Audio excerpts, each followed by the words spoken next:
Vamos a ver 3 versículos en Nehemías y después empezamos. En Nehemías 4, versículo 9, dice la palabra de Dios. Y así que oramos a nuestro Dios y pusimos guardias en la ciudad día y noche para protegernos. Para que veáis un poco el contexto de esta historia, Nehemías volvió, era el copero del rey pagano, ¿sí? Y volvió a Jerusalén a edificar los muros de Jerusalén que estaban destruidos. Entonces había un grupo de gente, de tribus y de naciones que cerca de Jerusalén que se oponían a que Jerusalén fuera reconstruido, restablecido. Entonces le hacían la guerra y le hacían la oposición a Nehemías y a los judíos que estaban construyendo. Entonces, ¿cómo responde Nehemías? Dice, y así que oramos a nuestro Dios. Había gente que se oponía a la construcción del muro. Así que oramos a nuestro Dios y pusimos guardias en la ciudad día y noche para protegernos. El versículo 17 dice que edificaba la muralla. Los obreros seguían con el trabajo, sosteniendo con una mano la carga y con la otra un arma. O sea que imaginarse esto, están reedificando los muros de Jerusalén. Ahí se levanta la oposición contra la reedificación, la restauración de los muros, y Nehemías y el pueblo oran a Dios. Y lo que hace Nehemías es algo importante, y acordarse que estamos hablando de la oración. Mientras edificaban los muros, con una mano pegaban ladrillos y con la otra sostenían una espada o un arma en la mano contra los ataques del enemigo. Y el versículo 20, cuando oigan el sonido de la trompeta, corred hacia el lugar donde corred al lugar donde esté sonando la trompeta.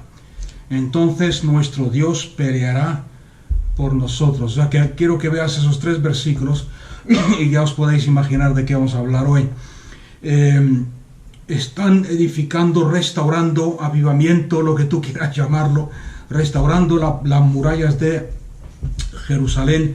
Se levanta la oposición, pero no se echan atrás, no se acobardan, saben lo que tienen que hacer. Nehemías tiene claro el propósito y la visión de Dios en su corazón.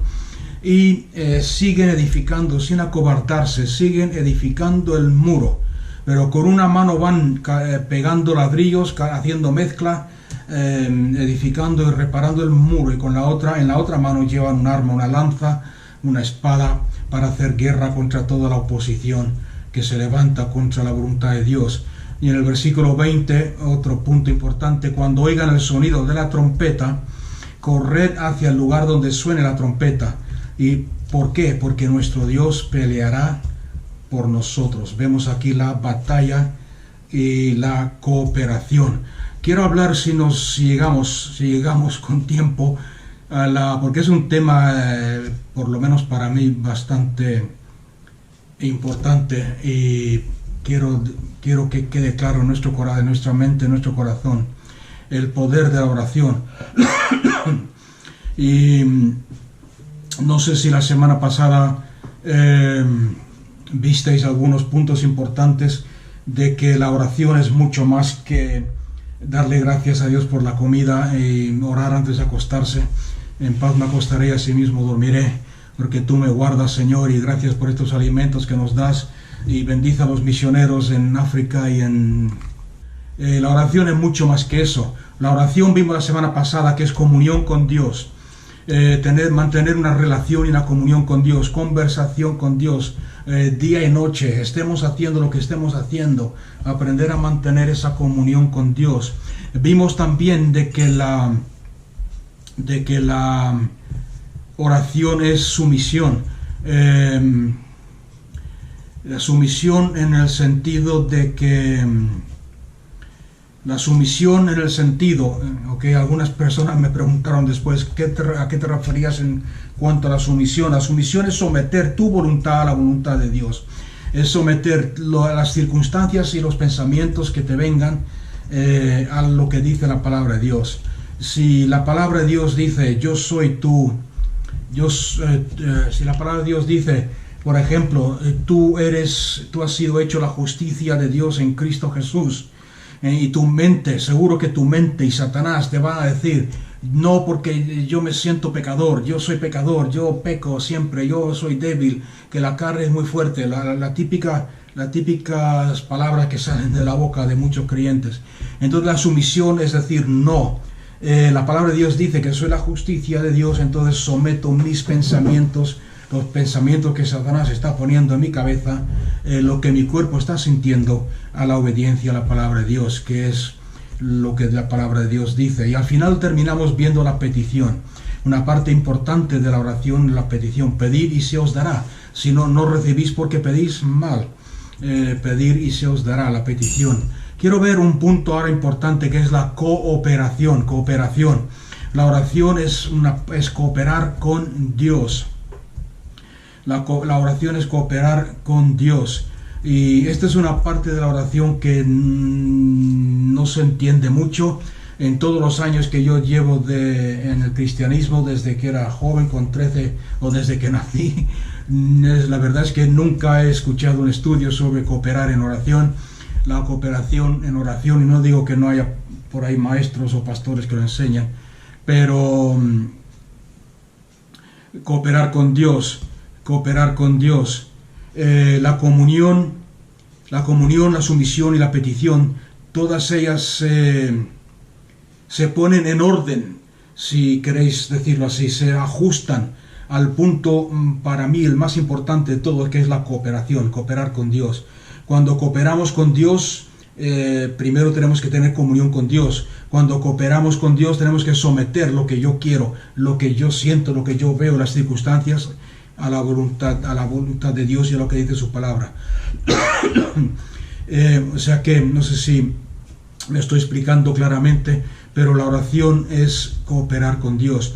Y cuando aprendemos a cooperar con Dios y reconocemos de que cuando yo empiezo a orar y declaro y abro mi boca para orar, hablar con Dios, estoy cooperando con Dios. ¿Por qué? Ahora, esto es lo importante. Muchos se preguntarán por qué es cooperar con Dios.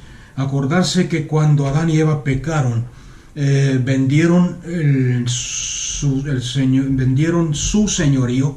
Dios les dijo, a imagen y semejanza de Dios os he creado, y les dio potestad y autoridad sobre este mundo y sobre la creación. Sojuzgadla, dominadla, ser fructíferos y llenadla con la presencia, con criaturas hechos a la imagen y semejanza de Dios.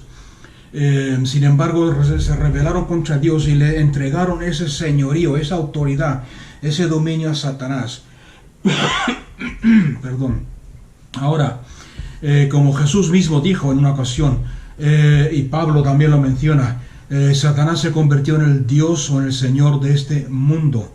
Este terreno, este planeta, por así decirlo, está bajo el dominio, bajo el señorío de Satanás y de todos aquellos que le hacen caso y que le obedecen, que son la mayoría, que son la mayoría.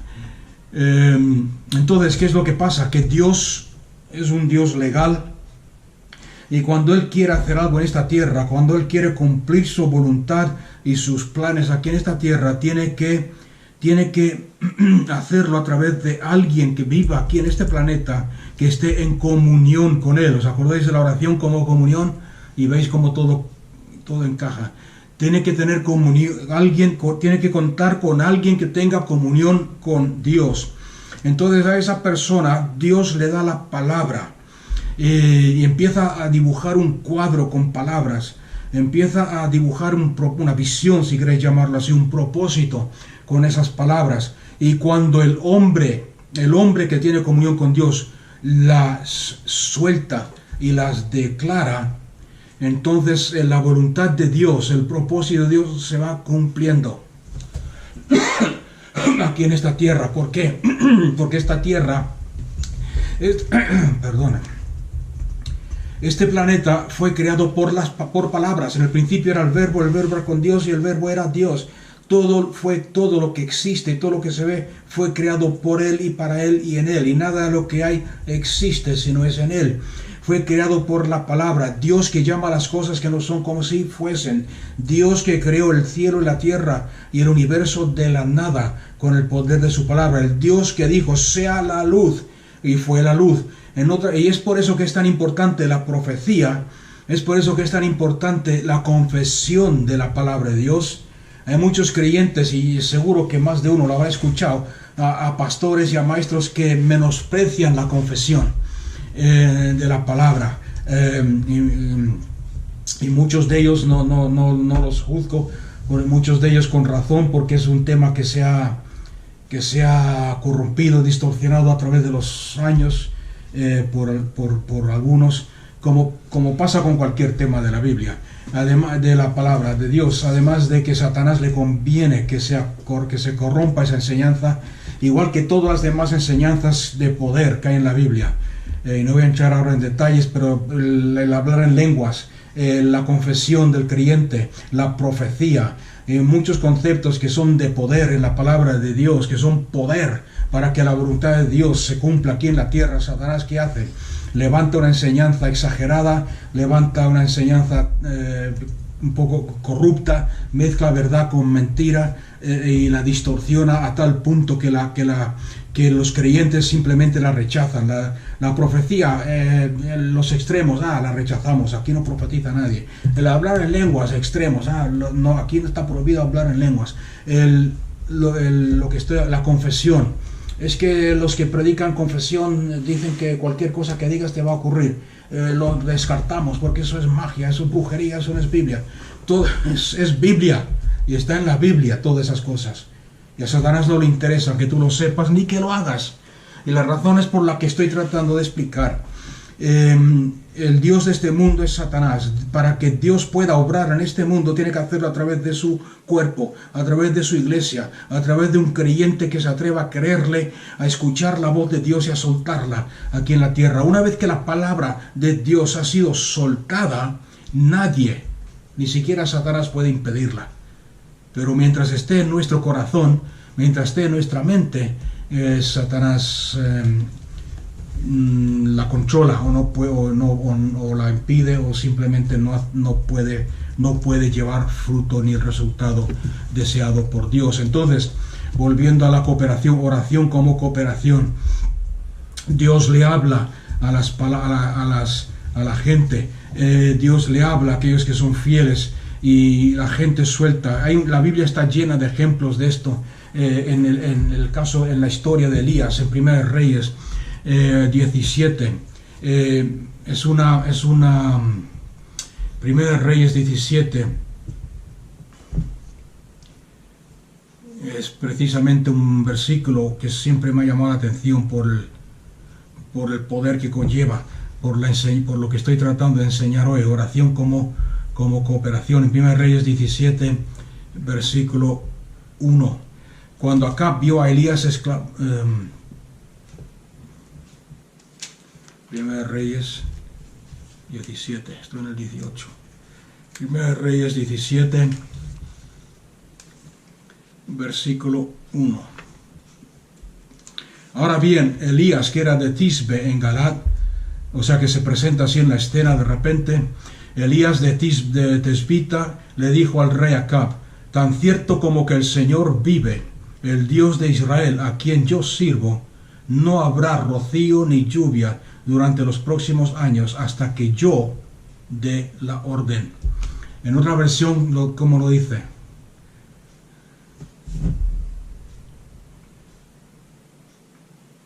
Sino por la palabra de mi boca. Sino por la palabra de mi boca. Dice algo como: tan cierto como que el Señor vive, delante de quien yo estoy. O sea, que estoy en su presencia. En otras palabras, tengo comunión con Él, tengo oración con Él. No va a llover hasta que yo dé la orden, hasta que yo lo diga, por el poder de mi palabra. O sea que Elías soltó la palabra, pero soltó cualquier palabra que se le vino a la mente. Y aquí está el problema con los que rechazan la confesión. No soltó cualquier cosa que se le ocurrió, soltó la palabra de Dios. ¿Qué es lo que dice la palabra de Dios en Deuteronomio? Deuteronomio 28, si mi pueblo se aparta de mí y va en pos de otros dioses, yo cerraré los cielos y no lloverá sobre esta tierra. hasta que no se arrepientan y vuelvan a mí. Elías conocía las Escrituras y él conocía el corazón de Dios, conocía la actitud de Dios, el deseo de Dios de traer avivamiento, y fijarse que todo el tratar de Dios es para bien, para transformar a la gente, para reedificar, para reconstruir, para restaurar. Declaró: hasta que yo dé la orden no va a llover durante los próximos años, porque tengo comunión con Dios y sé lo que hay en su corazón. La palabra de mi boca. Abraham es otro ejemplo como este. En Génesis 18. Génesis 18, versículo 22, por ejemplo, no sé si 22. Los otros hombres se dieron la vuelta, se dirigieron a Sodoma. Aquí unos ángeles vienen a visitar, unos ángeles y Jesús en forma humana vinieron a visitar a Abraham. Y Abraham, el Señor se quedó con Abraham. El Señor le dijo a Abraham: voy a destruir Sodoma y Gomorra porque el pecado ha subido ante mi olfato, ante mi rostro. El pecado que están cometiendo es terrible y tal. Entonces los dos ángeles se van hacia Sodoma a hablar con Lot y el Señor se queda con Abraham. Y Abraham se le acerca y le dice: ¿destruirás tanto al justo como al malvado? Supongamos que encuentras 50 personas justas en la ciudad. ¿Aún así la destruirás y no la perdonarás por causa de los justos? Seguro que tú no harás semejante cosa, destruir al justo junto con el malvado, pues estarías tratando al justo y al malvado exactamente de la misma manera, sin discernir. Sin duda tú no harías eso. En otras palabras, Abraham tenía comunión con Dios. ¿Os acordáis de la oración de comunión? Conocía el corazón de Dios, conocía lo que había en él, conocía la naturaleza de Dios, sabía que Dios no destruía al justo con el injusto, sabía de que Dios es misericordia antes que juicio. Y es por eso que se atreve a hablarle de esta forma, a cooperar. Es un ejemplo de cooperación en oración, la que te estoy dando yo ahora. Ahora, esta le comentaba a un hermano poco antes de empezar el estudio, no sé si esta palabra es para aquellos que la entienden, que la maduros, porque no todo creyente se atreve a cooperar con Dios. En primer lugar, es algo que se enseña poco, y en segundo lugar, hay que conocer a Dios, tener esa comunión con Dios. Y sigue la historia. Yo creo que la habéis leído todos, no voy a leer todos los versículos, sigue hasta el versículo 33, pero Dios le dice: no voy a destruir. Si hay, ¿cuánto dijo al principio? Si hay 50, no destruiré a Sodoma y Gomorra. Después sigue cooperando, sigue hablando con Dios, intercediendo. Si hubieran 45, no la destruiré. Si hubieran 40, no la destruiré. Y así sigue hablando hasta que llega al versículo 32. Finalmente Abraham le dijo al Señor: Señor, por favor, no te enojes conmigo si hablo una vez más. Y si hubiera tan solo 10 justos, ¿destruirías a la ciudad de Sodoma y la ciudad vecina de Gomorra? El Señor le dice: no la destruiré por causa de esos 10 justos. Y cuando el Señor terminó la conversación con Abraham, siguió su camino y Abraham regresó a su carpa, a su tienda. O sea que lo que yo entiendo aquí es cooperación en oración. La Biblia habla un montón, dice: bienaventurada la ciudad, cualquier ciudad donde habite un justo.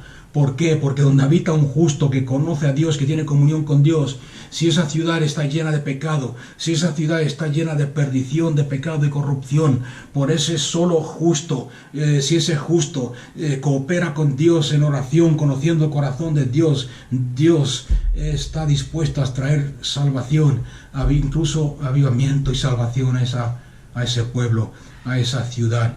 Lo que quiero que veáis antes de terminar con Abraham, en Éxodo, en el mismo capítulo, en el versículo 17, en los versículos anteriores, quiero que veáis algo muy importante. Después de haber comido, los hombres, estos ángeles y Jesús que vinieron a hablar con Abraham, los hombres se levantaron y miraron hacia Sodoma. Cuando salieron, Abraham caminó un tramo con ellos para despedirles. Y fijarse bien lo que dice el Señor, el versículo 17. ¿Ocultaré mis planes a Abraham? ¿Ocultaré mis planes a Abraham? ¿Entendéis lo que está preguntando aquí el Señor? Pues Abraham sin duda llegará a formar una nación grande. ¿Ocultaré mis planes a Abraham? Amós, compara este versículo con Amós 3:7. Después volvemos al Antiguo Testamento. Y es por eso que os animo, hermanos, a buscar esa comunión con Dios en oración. Que la oración es mucho más que simplemente, como he dicho antes, dar gracias por los alimentos y pedir la protección de Dios antes de acostarse. No digo que eso no sea bueno.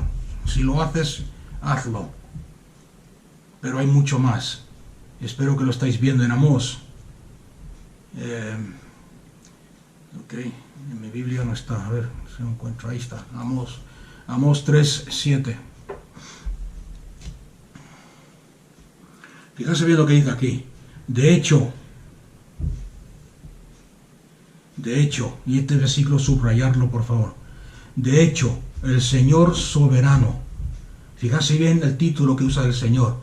Porque muchos creyentes usan la excusa de que Dios es soberano como para decir Dios hace, como vimos en el estudio pasado, la semana pasada. Dios es soberano, Él hace lo que quiere, yo no tengo por qué orar, yo no tengo por qué pedir. Fijarse bien, de hecho el Señor soberano nunca hace nada sin antes revelar sus planes a sus siervos, los profetas. Y el resto del capítulo es precioso, si queréis leerlo. El león ha rugido. ¿Quién no tiene temor? ¿Quién no tiene miedo? El Señor soberano ha hablado. Así que ¿quién puede negarse a proclamar lo que el Señor ha dicho? ¿Os dais cuenta lo que estamos diciendo? Esto es la oración de comunión que nos lleva a la cooperación. Cuando tú desarrollas esa comunión con Dios, donde conoces el corazón de Dios, conoces que Él es misericordia antes de juicio, de que Él no quiere ni desea que ninguno perezca, sino que todos sean salvos. Cuando Él Él no se agrada en la muerte de los injustos, cuando Él mira a Jerusalén, incluso Jerusalén que lo rechazó, estando aquí presente en carne, y sin embargo Él llora a las puertas de Jerusalén, llora y derrama lágrimas y dice: oh Jerusalén, Jerusalén, si hubieses conocido el día de tu visitación. Quiero que conozcáis a Dios, hermanos, porque es muy fácil, la iglesia en general está en esa actitud, en ese plan de juzgar, el que tiene que venir Jesús, que Dios juzga al mundo con terremotos, que tiene que mandar un fuego, que este fuego es un juicio, que el terremoto es un juicio, que la guerra, juicio. Dios es misericordia antes que juicio. Dios no necesita creyentes que tengan esa mentalidad, sino la mentalidad que tiene Jesús. El apóstol Pablo dice: si hay alguna consolación en lo que estoy enseñándonos acerca de nuestra identidad en Cristo, sed como Él, que vino a este mundo no para juzgar al mundo, sino para que el mundo sea salvo por Él. Ahora, yo no estoy negando ni estoy diciendo que vendrá un tiempo cuando vendrá un juicio, pero será cuando ya no haya más, cuando solución, en el sentido, entre comillas, en el sentido de que cuando el mundo diga no queremos nada de Dios. Pero por mientras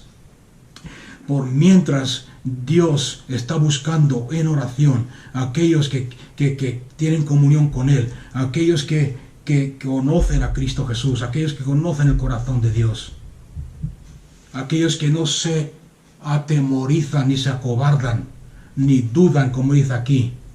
El Señor soberano ha hablado, así que ¿quién puede negarse a proclamar su mensaje? El Señor soberano nunca hace nada sin antes revelar sus planes a sus siervos, los profetas. ¿Os acordáis lo que hemos leído antes en Génesis? ¿Cómo puedo yo hacer esto sin primero hablar con mi amigo? o sin contarle esto a mi amigo Abraham. Y le cuenta todo a Abraham. ¿Por qué le cuenta todo a Abraham? Y podíamos hacer un estudio y un sermón sobre esto, pero estamos hablando de oración. Pero una de las razones, rápidamente, es porque él encontró en Abraham. Y acordarse que Abraham era un pagano, era de Gad de los caldeos, de Babilonia. Y sin embargo, la Biblia nos dice que Dios escogió a Abraham porque vio que el corazón de Abraham era para bendición a los demás.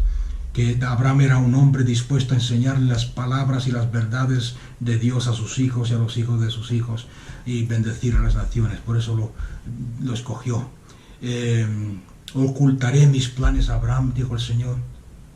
Sin embargo, Dios dice, no las ocultaré, sabiendo que Abraham iba a cooperar con él por la salvación de Sodoma y Gomorra. En Moisés tenemos otro ejemplo en el libro de Éxodo.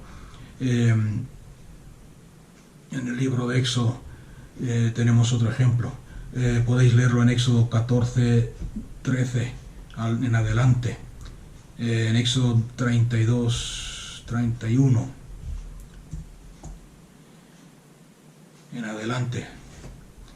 También no vamos a leerlo hoy porque se nos va el tiempo, pero leer esos pasajes y veréis ejemplos de la cooperación con Dios. Y Dios está buscando eso, hermanos.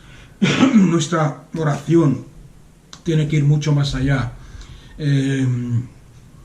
de lo que estamos acostumbrados a hacer, de simplemente una rutina de orar por orar, orar porque tenemos que hacerlo. Tenemos que entrar en esa dimensión más alta. Y esto es importante porque el siguiente punto que vamos a estudiar, si llegamos esta noche, si no el sábado que viene, si Dios quiere, es el conflicto. Porque todo este tipo de oración, la comunión con Dios, la sumisión a la voluntad de Dios, la cooperación con Dios, el declarar, como he dicho al principio, todas esas conllevan un conflicto. No todo creyente está dispuesto a estar en ese conflicto. Es mucho más fácil vivir intranquilos. No sé cuántos dicen amén a eso. Sin embargo, Dios no está buscando eso ahora mismo. Quiero leer 2 versículos más antes de continuar. En el Salmo 106.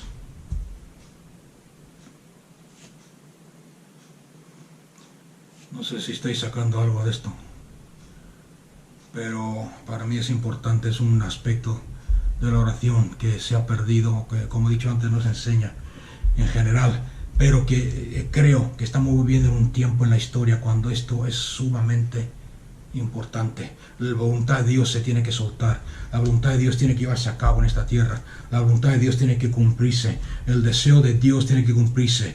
Y aunque, como he dicho ya un puñado de veces, Dios es soberano y su voluntad se va a cumplir sí o sí, pero siempre se va a cumplir, como hemos visto en Amós, a través de sus siervos, a través de soltar su palabra, a través de que alguien esté escuchando y sintiendo el corazón de Dios y suelte la palabra de Dios. El Salmo 106, versículo 23.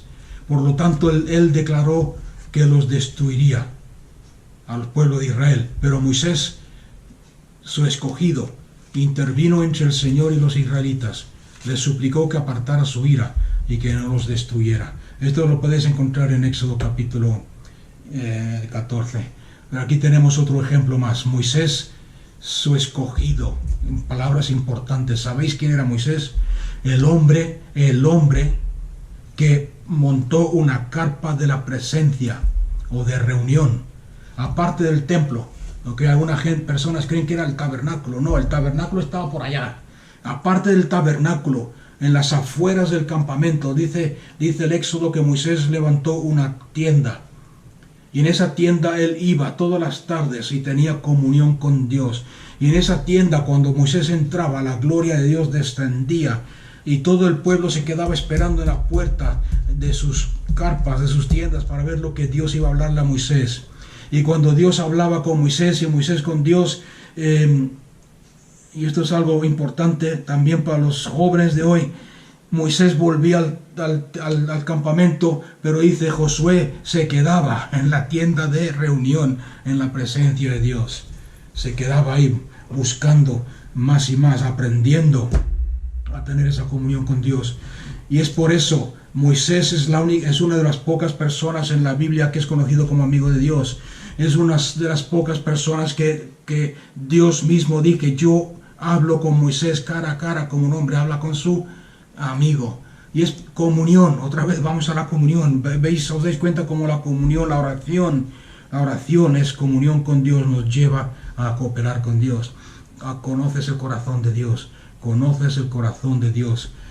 Dios le dijo a Moisés: quítate de en medio que voy a destruir a este pueblo porque es rebelde. Tenía todo el derecho de hacerlo. Sin embargo, Moisés, que conocía el corazón de Dios, sabía que Dios es misericordia antes que juicio. Sabía que el corazón de Dios es que nadie perezca. Sabía y conocía que el corazón de Dios es de restauración. Es un Dios de segunda, tercera y cuartas oportunidades. Y le dice Moisés a Dios: Señor, si tú destruyes a tu pueblo, ¿qué van a decir los demás pueblos? ¿Qué van a decir de ti? ¿Qué van a decir? ¿Qué tipo de Dios es este? Que los libra de la esclavitud para destruirlos en el desierto. En Ezequiel 22.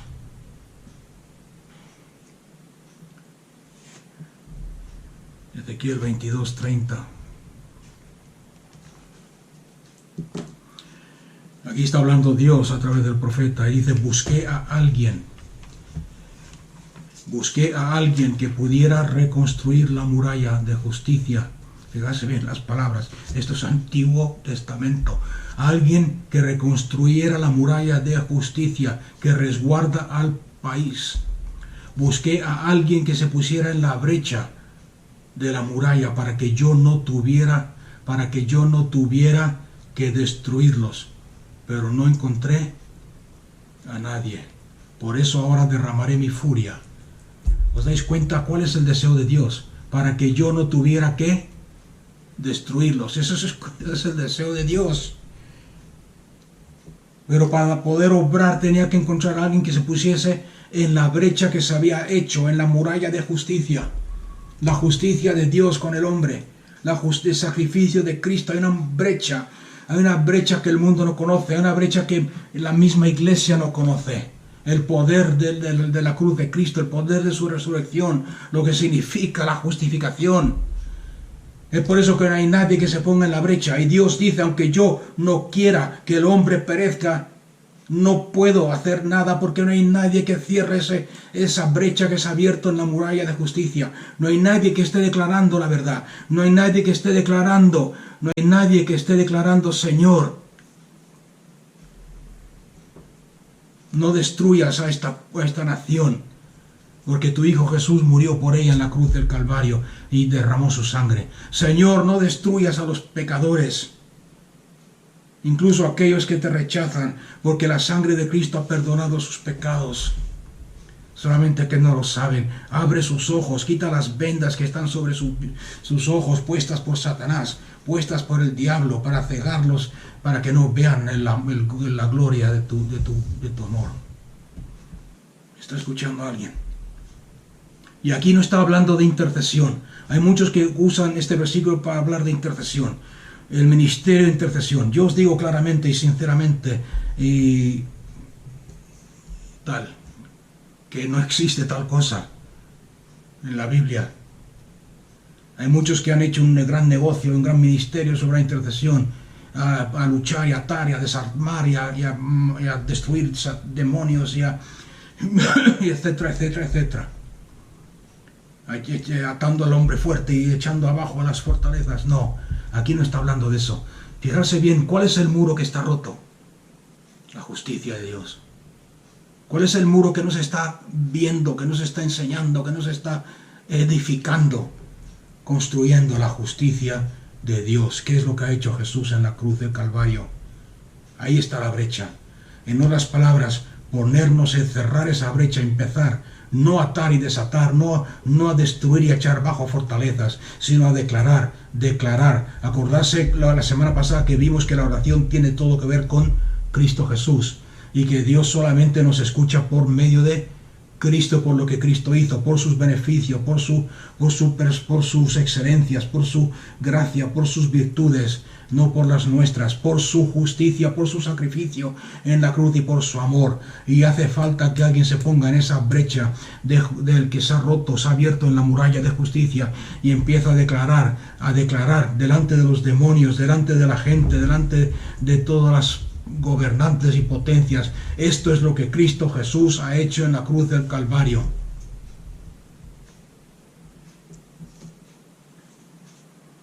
Esto es lo que ha hecho Cristo Jesús. Eso es cooperar con Dios, como dice aquí, para que no tuviera que destruir a los pecadores. Esto es lo que es el cooperar con Dios. La oración es algo glorioso. Como no sé si os estáis dando cuenta, pero la oración es algo glorioso, es algo poderoso. Cuando se hace inteligentemente y espiritualmente. Cooperar con Dios. La cooperación con Dios elimina todo egoísmo. Elimina todo aquello que es personal. Nos hace entrar en el plan divino de Dios, el método divino de Dios, el tiempo divino de Dios, el espíritu divino de Dios. No sé si me entendéis lo que estoy diciendo.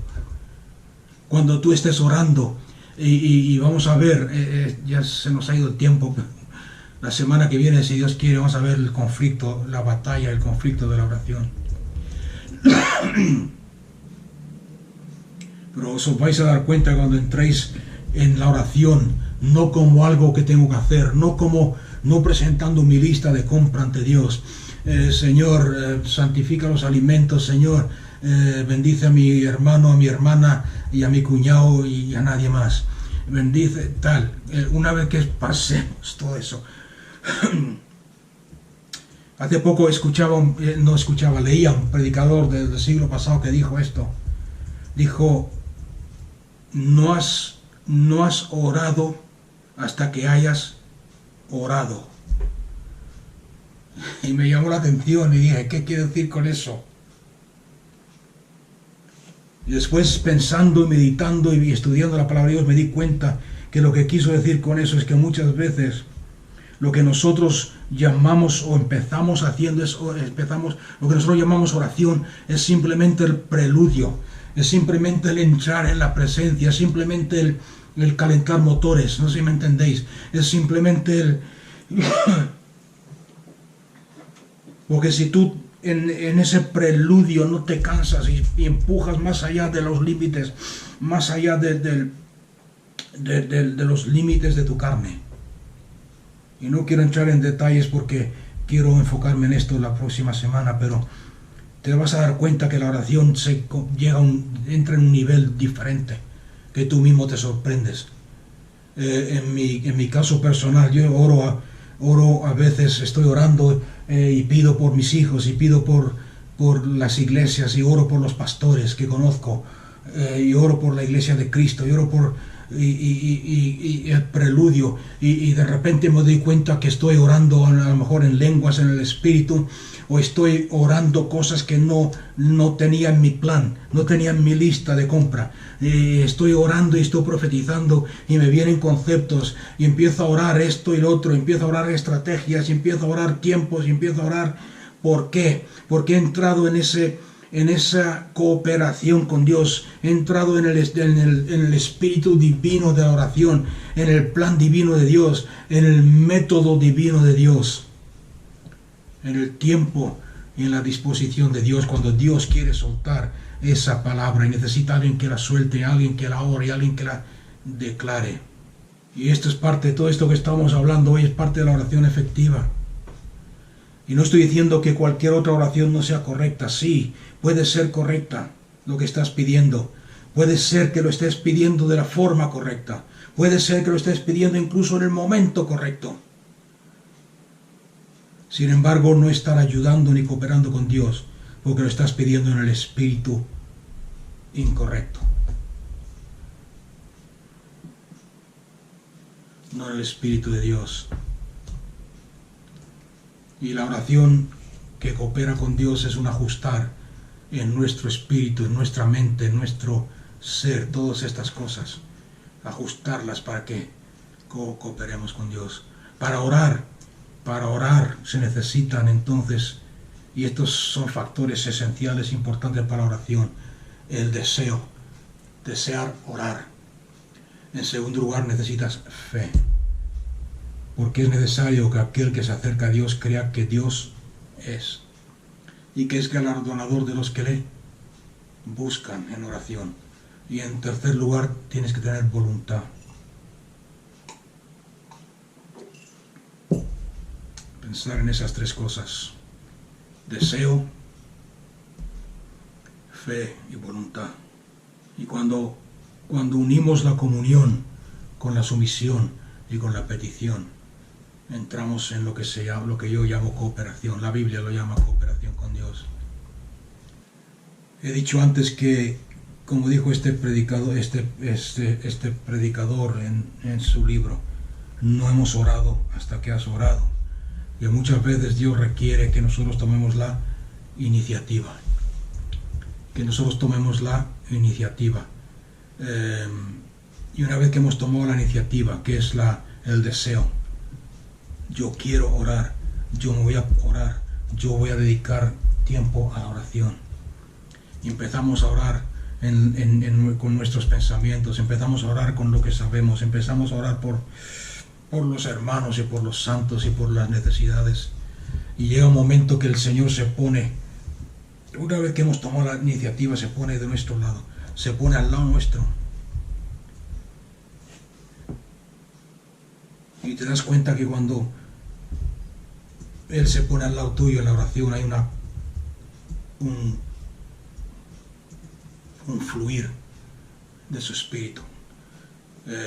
Os quiero dar un ejemplo de cómo para que entendáis esto. No sé cuántos, yo creo que ninguno, sois todos jóvenes. Pero antiguamente en las casas, en la huerta, en el pueblo, en Holanda, yo viví de pequeño en Holanda 10 años. Vivíamos en el bosque, en una casa en el bosque. Había una fuente de agua, no sé si las conocéis, algunos sí, de esas que hay que hacer con una palanca para que salga agua de la tierra, para poder hacer el té, el café y lavar los platos y bañarse. Ahora, aquellos que habéis usado esas fuentes antes, se llama fuente, ¿no? O bomba. Aquellos que habéis usado esa fuente antes sabréis que si tú vas así a secas y empiezas a maniobrar la palanca, no sale nada. Porque primero, y siempre al lado de la fuente hay un cubo con agua. ¿Por qué? Porque primero hay que coger por lo menos una taza de agua, echarla dentro de la fuente, cerrarla y entonces empezar a bombear. ¿Ok? Si lo habéis usado antes, sabes lo que estoy diciendo, porque si no, no sale agua. Y eso es lo que quiero decir cuando Dios siempre espera que nosotros tomemos la iniciativa. Y una vez que hemos tomado la iniciativa, hemos echado esa gota de agua, ese medio vaso de agua, y empezamos la labor de orar, es cuando Dios se pone de parte nuestra y empieza a fluir el espíritu de oración, a fluir el espíritu de conocimiento, de conocer la voluntad de Dios, a fluir el saber qué hay en el corazón de Dios en este momento, y te das cuenta que tu oración cambia, empiezas a orar cosas que no habías preconcebido, prepensado. ¿Por qué? Porque vienen del corazón de Dios. Para eso se necesita, como he dicho antes, voluntad, deseo y fe. Y el Señor responde a la fe, el Señor responde a esa actitud.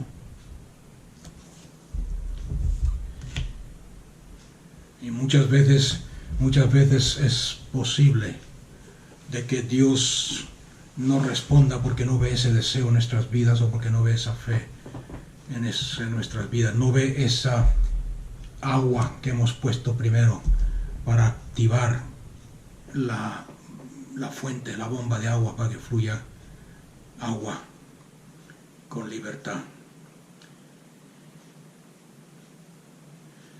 Y precisamente esta parte, aquellos que oran Ok, no sé si lo he dicho al principio o no, pero hay oración y hay oración. Okay. Tenemos que saber discernir. Creo que con el estudio de eso hayáis dado cuenta que hay una diferencia.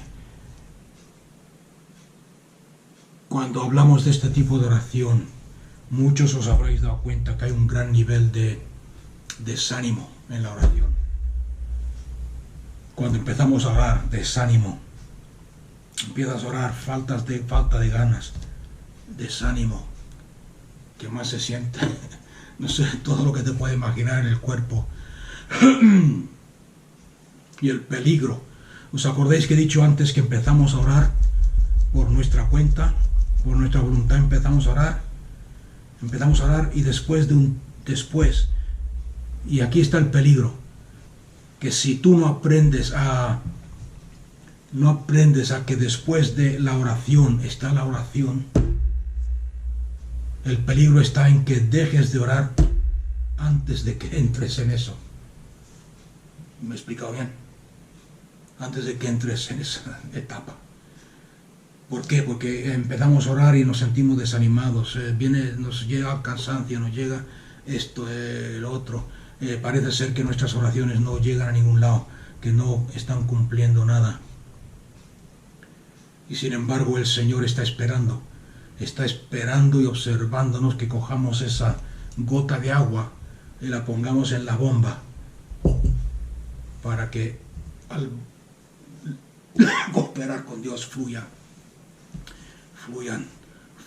el espíritu de profecía y de oración. Amén. Vamos a dejarlo ahí porque se me está yendo la voz